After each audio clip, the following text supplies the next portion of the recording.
Suspend Iloilo City Mayor Raisa Treñas ang klase sa Iloilo City subong adlaw Nobyembre 3 may kang tanan ina sa ginapaabot nga epekto sang Bagyo Tino. Sakop sang suspensyon ng klase sa tanan nga lebel sa pampubliko kag pribado nga eskwelahan. Samtang sa probinsya naman sang Iloilo, 40 ka mga banwa ang nagdeklarar sang class suspension sa mga adlaw Nobyembre 3. Magluwas lamang ini sa banwa sang dingle. Sa liwat ang banwa sang dingle gid lamang ang wala nakapagwa sa ilang class suspension advisory apang saro sa among munisipalidad nakadepende na lamang ini sa school heads o kung pamunuan sa mga eskwelahan. Ang bano naman sang miagaw, wala sang cancellation sang klase sa subong adlaw apang, mayara sang cancellation naman sa klase sa tanan nga lebel, buwas nga adlaw Nobyembre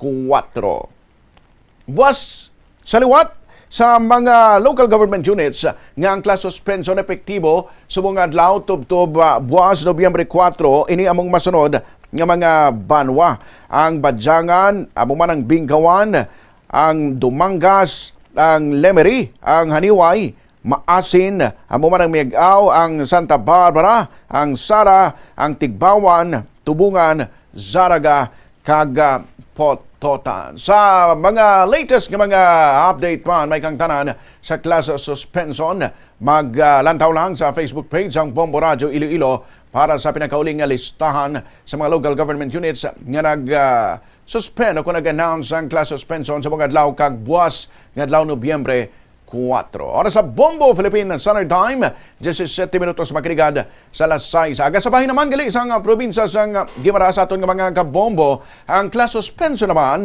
epektibo ina subong nga adlaw Nobyembre 3 kag magalawig ina tubtob sa Miyerkules Nobyembre 5. Sa liwat sa Guimaras, 3 kadlaw nga mayara sang class suspension, umpisa subong tubtob sa Miyerkules Nobyembre 5.